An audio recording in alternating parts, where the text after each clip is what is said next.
इम्तियाज साहब जिंदाबाद, इम्तियाज साहब जिंदाबाद, असदुद्दीन ओवैसी साहब जिंदाबाद। नेता कैसा हो, इम्तियाज भाई कैसा हो, नेता कैसा हो।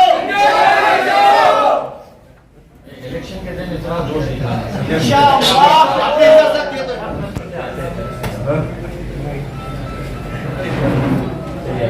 खुशी हुई आप लोग आए अभी साहब कल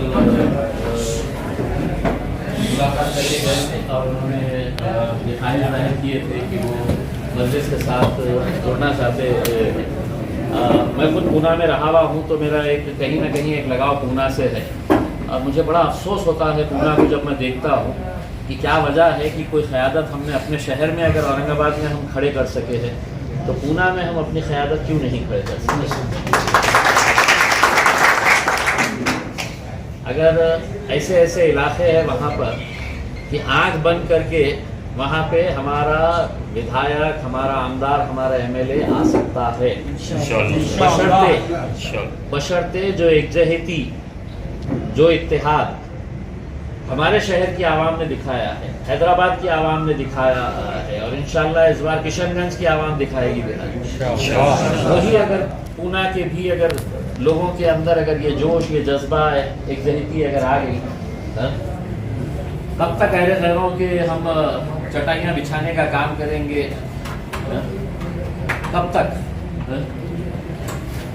मतलब कहीं ना कहीं तो आपको अपनी ही लीडरशिप तलाश करनी है, अपनी ही लीडरशिप आपको तैयार करने की है और वक्त और हालात कैसे आ रहे हैं आप अच्छी तरह से जानते हैं। ऐसे वक्त और हालात के अंदर भी अगर हम बटे हुए रहे, अगर ऐसे वक्त और हालात के अंदर भी अगर इतना सब कुछ होने के बावजूद भी अगर हम मुत्तहिद नहीं हो रहे हैं तो फिर आपको हमको शिकायत करने का कोई मौका नहीं होना चाहिए। आपको कोई शिकायत का आपको कोई ये वजह ही नहीं होनी चाहिए। फिर आपके घर बुलडोजर से चला दिए जाए, छोटे मोटे कारोबारी करने वालों को मीरा रोड के ऊपर लाके है तो उनके कारोबार को तोड़ दिया जाए और फिर हम बोले कि साहब हमारी तो क़यादत ही नहीं है, हमारी लीडर ही नहीं है करके। हम चाहते हैं कि हर शहर से एक अवैसी साहब पैदा हो।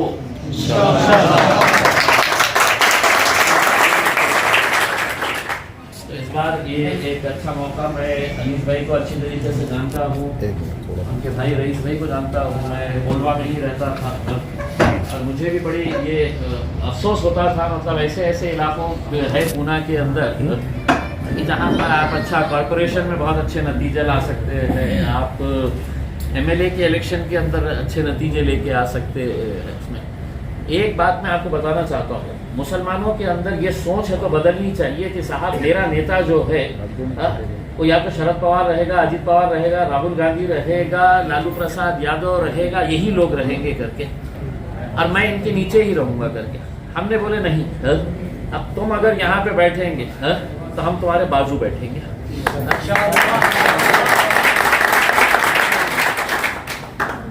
तो आप लोग अल्हम्दुलिल्लाह आज यहाँ पर आए हैं। मेरी भी ख्वाहिश है कि कई शहर है और इससे ज़्यादा और हमारे लिए बदनसीबी क्या हो सकती है कि आपका वोट सबको चाहिए लेकिन आपकी क़यादत किसी को नहीं चाहिए। वरना 48 सीटों के अंदर अपने आप को सेक्युलर जमातें कहने वाली,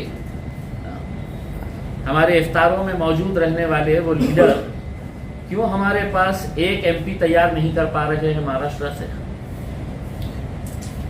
क्या वजह है?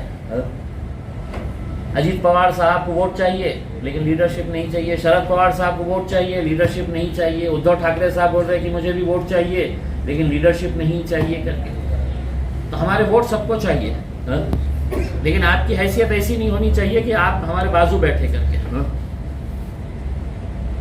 तो कहीं ना कहीं ये सवाल भी आप ही लोगों को उठाना है और यही वक्त के अंदर उठाना है कि साहब पूरे महाराष्ट्र के 48 सीटों के अंदर एक सीट तो कम से कम आप चुन के लेके आइएगा, एक सीट।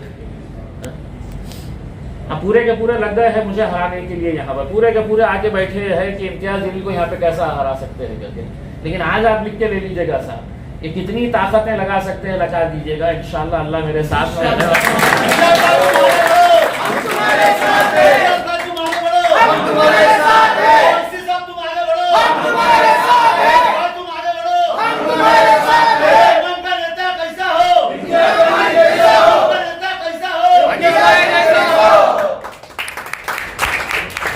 रमज़ान के महीने के अंदर एक नई शुरुआत खुदा के अंदर होने जा रही है। दुआ करिएगा कि मजलिस कामयाब हो। हम तुम्हारे साथ हैं, हम तुम्हारे साथ हैं, हम तुम्हारे साथ हैं, हम तुम्हारे साथ हैं। लड़के कौन कौन है? अली, चलिए पूरे लड़के आओ।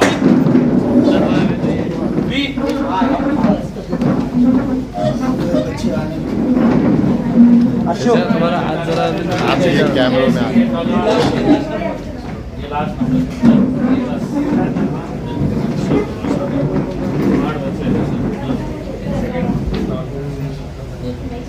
और है क्या भाई? देश का तिरंगा लाओ, देश का तिरंगा लाओ।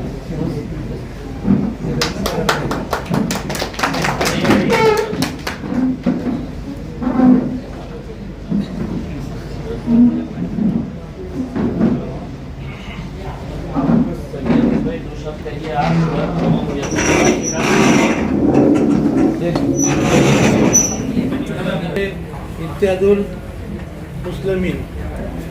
पहली बात तो पार्टी का मैं बहुत बहुत शुक्रमंद हूँ और हमारे नेता इस पार्टी के ओवैसी साहब, हमारे नेता संसद इम्तियाज भाई, हमारे नेता अकबर भाई, मैं इनका सबका तहे दिल से शुक्रिया अदा करता हूँ पूना वाले के जानिब से।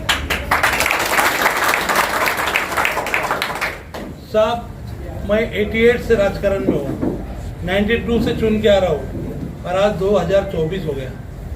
सिर्फ इनके शतरंज और बर्तन और कुर्सियाँ उठाए हमने, बाकी कुछ नहीं किए। बस इन्होंने हमको वापरा है, मुसलमान को हम जैसे लीडर ने कन्विंस किया कि तुम राष्ट्रवादी का काम करो, कांग्रेस का काम करो, इसलिए 70 साल से इनके शतरंजिया ही उठा रहे मुसलमान, बाकी दूसरा कुछ नहीं किया हमने और ना हमको कोई किसी ने कुछ दिया। पर आज आखिरी बार मैंने सोचा, इम्तियाज भाई बहुत सोचा, घर में बात किया कि बस अभी अपने को ओवैसी साहब के साथ जाना है बस, क्योंकि आखिरी में आने वाले तो ओवैसी साहब ही है, मुझे खांदा देने वाले, और इम्तियाज भाई है। ये सोच के मैं इम्तियाज भाई इधर ये पार्टी में आया हूँ। बस सब जगह जाके देखा हो, राष्ट्रवादी में भी था, कांग्रेस में भी था, आज 30 साल 32 साल से मैं ये पार्टियों में था, कुछ नहीं मिला मुझे, कुछ नहीं। हमने इनको बढ़ाया, हमने इनके चुन के लाया, इनके चिन्ह के निशान को। आपको भी मालूम है, आप कोने में आते हैं, 3-3 4-4 सीट हमने कांग्रेस से चुन के लाया, नानापेट से चुन के लाया, सब कुछ करा, पर इन्होंने कुछ नहीं किया, इम्तियाज भाई खाली भगाया। और बहुत बड़ी बात है कि आज इम्तियाज भाई ने इतनी बड़ी इज्जत दी है, इतनी बड़ी जवाबदारी दी है, तो मैं ये ताकतों से, पूरी ताकत से पुणे जिला में और पूरे महाराष्ट्र में जिधर मेरे कांटेक्ट थे, क्योंकि मैं राष्ट्रवादी का अल्पसंख्यक का अध्यक्ष भी था, तो मेरे शोलापुर, अहमदाबाद, अपना उस्मानाबाद, सब जगह कांटेक्ट है नहीं क्या, तो इंशाल्लाह मैं सब जगह घूम के मजलिस की कैसी ताकत बढ़ाने का, इम्तियाज भाई के खांधे को खांधा लगा के पूरे ताकत से इम्तियाज भाई के साथ खड़े रहो।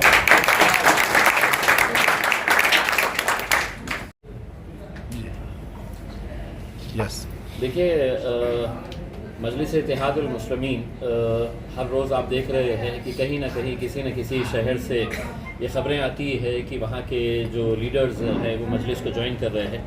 आज मुझे ये बताते हुए खुशी हो रही है कि पुणे के एक बहुत ही सीनियर लीडर अनीस उनके साहब, जो महानगर पालिका के अंदर, पुणे महानगर पालिका PMC के अंदर स्टैंडिंग कमेटी के चेयरमैन भी रह चुके हैं, उनकी फैमिली के कई मेंबर्स कॉरपोरेटर्स रह चुके हैं, तो वो आज मजलिस इत्तेहादुल मुस्लिमीन में शमूलियत हासिल कर रहे हैं। मैं उनका खैर मक़दम करता हूँ और मुझे यकीन है कि उनके आने से पुणे में और विशेषकर पश्चिम महाराष्ट्र के अंदर, जहाँ पर बहुत स्कोप है पार्टी को डेवलप होने का, तो वहाँ पर हमें मजबूती मिलेगी।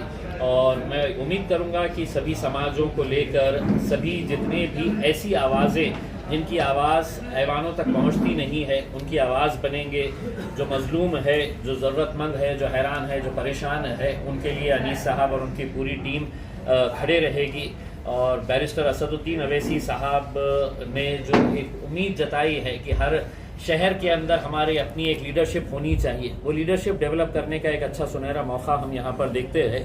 मैं अनीस भाई से यही उम्मीद करूँगा कि आने वाले दिनों के अंदर मजलिस इत्तेहादुल मुस्लिमीन पुणे के अंदर एक बहुत बड़ी ताकत बनकर खड़े रहे और इंशाअल्लाह आने वाले इलेक्शन के अंदर भी इसका फ़ायदा हो।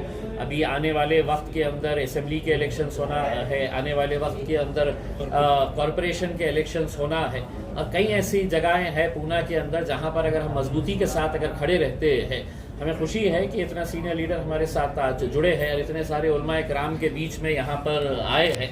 तो मैं समझता हूँ कि इनके साथ साथ आप लोगों की, हमारे उलमा इकराम की भी बहुत बड़ी जिम्मेदारी बन जाती है कि वक्त के नाजुक हालात को देखते हुए आप लोग भी अपनी जिम्मेदारी को बखूबी निभाएंगे और नौजवानों को, बुजुर्गों को, हमारी माओं और बहनों को इस पार्टी के साथ जोड़ते रहेंगे ताकि आपकी ताकत की वजह से असदुद्दीन अवैसी साहब की ज़बान के अंदर ताकत आती है और वो आपकी आवाज़ बनकर पार्लियामेंट के